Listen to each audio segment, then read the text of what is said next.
Well, good morning, folks. Today I got some work ahead of me, like a lot of work. We're doing some Alaskan milling, and if I flip you all around, I can show off everything that I got today that I'll be using. Not only that, we're using the old Mcculloch 610 today, or Pro Max 610. This guy. The reason why I'm using it over, say, my 660 is because when it comes to milling, I don't like running a longer bar than needed. This is a 24-inch bar on it, and the log itself, about 15-16 inches, and that's at its widest. My 660 has the 36-inch bar on it. If you run the shorter bar when it comes to milling, you will have better quality lumber, at least from my experience, because as you can about imagine, the bar running through here, if you had the 36-inch bar out to here and then connected to your mill, there's less support in there. So the 24 is going to do today. But I also wanted to point out, this is a cheap saw. You can actually find these relatively cheap on Marketplace, Craigslist. I see many running saws going for $100. I picked this one up for about $60. It needed some carb work, was missing some hardware, but all in all, I don't have a whole lot of money in it. And I will say, I absolutely love this saw. It's a 60cc saw. It runs strong, pretty good fast cutting. Now, I do have a couple complaints about it. One being this absolutely unnecessarily large chain brake that doesn't even function on this saw. And then on top of that, in here, these bar nuts are kind of very difficult to get to. They're in there a little deep. The legend Buck and Billy Ray Smith even said about this kind of cover that it was the downfall of Mcculloch. So I'm going to say he doesn't even have a very strong opinion about him. I really have no other complaints about it. It is a bit heavy for its size, especially a 60cc saw. This thing with the 24-inch bar probably weighs more than my 460 with a 25-inch bar. So it's a little heavy. So the rest of the equipment. The actual mill itself. It was an Amazon special. Which, before y'all get up in arms, I will definitely admit that I should have bought a Granberg. Quality difference is there. However, if you're just doing a little bit of milling for a hobby and not necessarily running it every day, you can get decent ones off of Amazon for about $100. I think this is what I paid for mine. But the word of caution on that one is, make sure you look at the reviews, because there are different manufacturers and suppliers of them. Some are good, some are not so good. Will any of them hold up to a Granberg? No. Going back to this, the other reason why I'm picking this saw today is I want to kind of prove the point, at least in my belief, with a full-size Alaskan mill, and I'm talking ones that can handle up to a 36-inch bar, that have the two bar supports, one on this side, one on that side. I see a 60cc as being the bare minimum of running it. And at a 60cc saw, you're running a 24-inch bar, nothing really much longer than that. A 70cc saw, you'd be running pretty comfy with a 28-inch bar, so that'd be from there to about there-ish.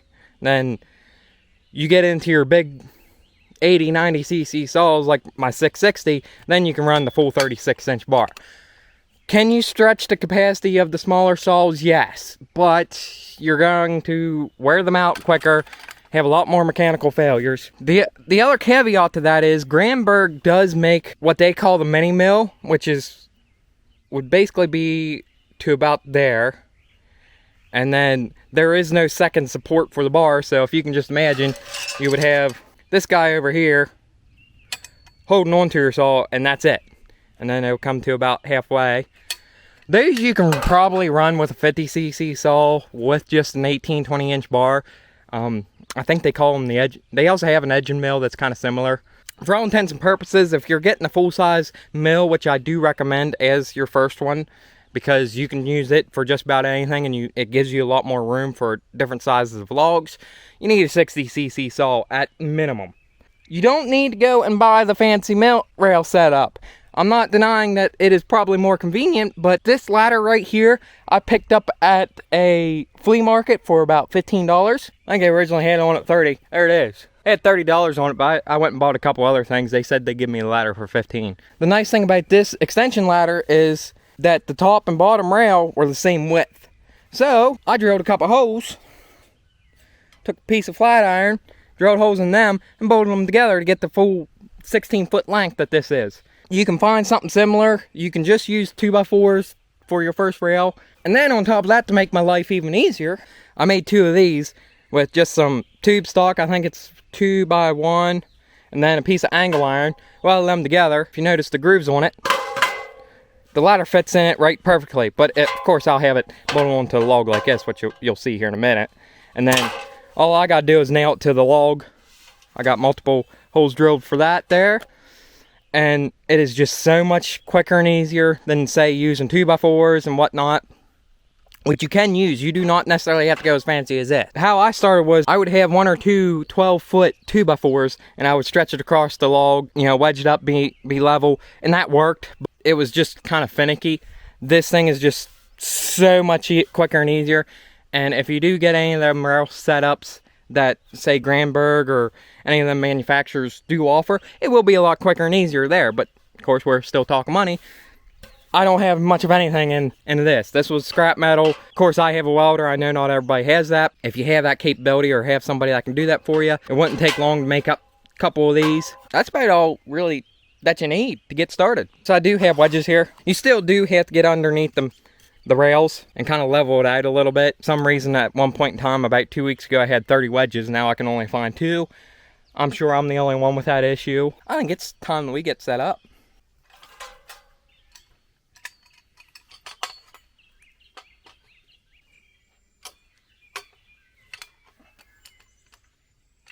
I don't tighten all the bolts down until I kind of get a good idea of how big of slabs I'm cutting and all that. There we go. Okay, that part's assembled. Now we just got to slide in the saw.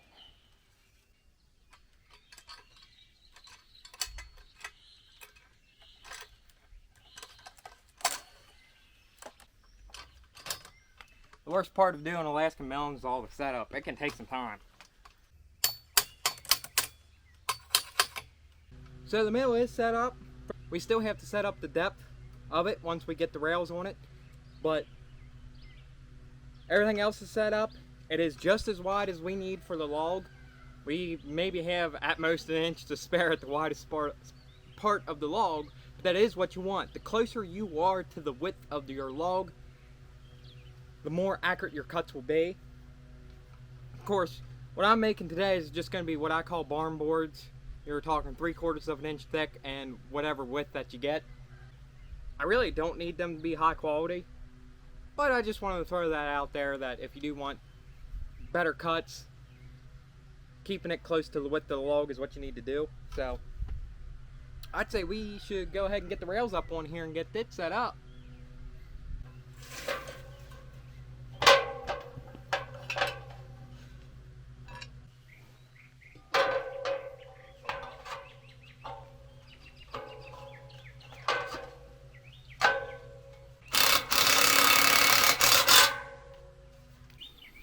Now coming here at the back of the log, or at least what I call the back, the thickest part, that's what I'm looking like here. So ideally I'm going to be cutting right below this. So I'm going to be taking a fairly thin slab here. But if you notice, my log is actually kind of the widest up here. And that is the way I wanted it to be. But the downside, with the way I have this log sitting, I cannot use that same bracket down here because I have quite the gap. So my first cut's probably actually going to be somewhere around here, and I am okay with that. But the problem is, it just makes it a little difficult to mount the rails. So I'm going to be relying on my wedges to keep this flat, and I think I got it pretty good where it's at, so it's just a matter of giving it some extra support. The only problem is I got to be careful when I mill it, because this is just a little unsteady down here. But like I said, since I'm cutting barn boards, I really don't mind if there's just a little tweak to them or not. But I can put a couple more wedges down here to keep this from moving around. By wedges, I mean wood. This side looks pretty flat to me. And so does this side. So I could probably set a board in there somewhere in the middle and nail it down to make sure the ladder doesn't move. But like I said, with it being barn boards, I really don't mind the quality of it. So I think we can go ahead and get the the actual saw mill up on here, and then we can set our depth. That's just a little bit too much gap, so I'm going to have to pull the mill off, maybe drop an inch. Now that right there, that is perfect. Just a little bit of slack in between there and the rail, and that's what I want. So I think we're ready to tighten up everything on the mill and go ahead and fire up and let it rip.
That don't look too bad at all.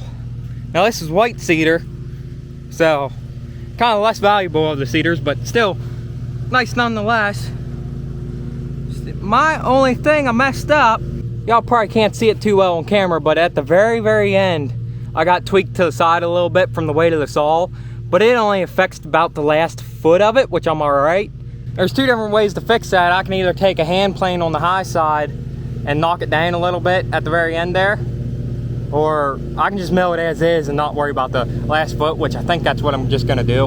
But that's always the most important and vital step of milling with a chainsaw, is getting set up. That ladder there, as convenient as it is, it flexes a lot. I have found, especially with the heavier saws, it will go lower on the side that the saw is on, and that it did it down there too. I'm okay with that. I can get plenty of boards out of this. Well, I think I'm going to call it quits for today with the Mcculloch. I just want to prove that you can take an old used cheap saw and mill with. But I'm going to finish it up with that guy, because I have not milled with it yet. And that's the 466, the 460 clone. As much as I like the Mcculloch, this guy can do it just a little bit quicker. And it's not quite nearly as expensive as the big 660. Not only that, I also have an actual ripping chain for it, and I have never used a proper milling chain. It's a semi-chisel design, so it stays sharper longer. So this right here is the milling chain. It's not nearly as aggressive as a typical cutting chain, and it'll give you a smoother cut. Supposedly, milling wise, it's supposed to cut a little bit quicker. That I don't know for sure if it actually will or not. I hope somebody out there found my information somewhat useful. If not, I hope I'm an inspiration to somebody. Probably to get that cat right there. Am I an inspiration to you? I guess I'll see y'all on the next one. Thanks for watching.